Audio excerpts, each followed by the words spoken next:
government is also seeking the support of this House for its decision to explicitly expand the air combat mission to include Syria.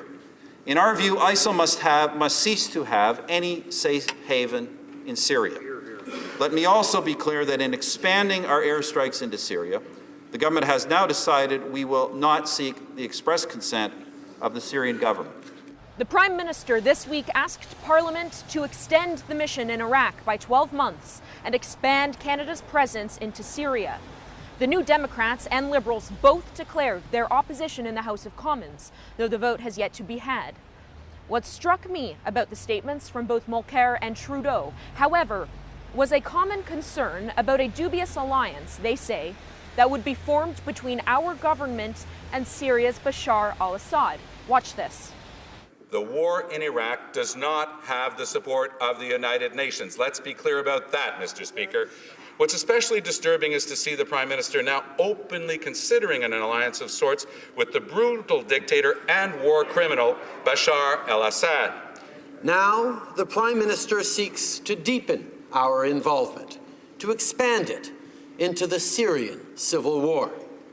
Beyond our concerns about dubious alliances, the government's desire to expand Canada's presence into Syria represents a worrying trend.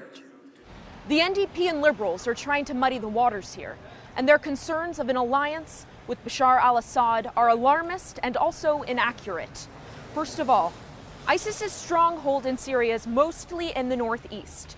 Assad's strength is in the west. ISIS isn't even Assad's biggest rival at this point. He's spending more time and effort fighting other Syrian rebel groups like the Free Syrian Army. Now, this isn't to say that ISIS isn't Assad's enemy. Of course it is. But there are dozens of other Islamic rebel groups in Syria all fighting Assad too, and each other for that matter. Which is to say, contrary to Justin Trudeau's claim, defeating ISIS will not necessarily consolidate Assad's grip on power in Syria. Now, furthermore, think back to when Kobani, the primarily Kurdish city in northern Syria, fell 6 months ago. Recall the city was in panic. The Kurds were desperately fleeing.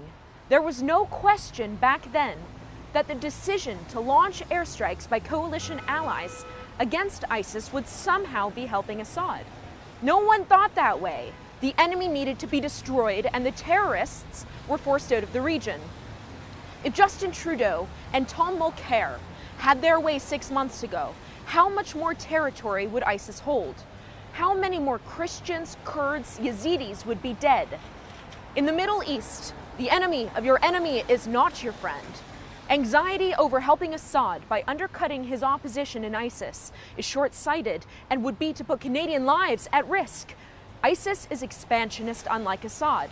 They present a global threat, and Canada is not immune. Why are we fighting?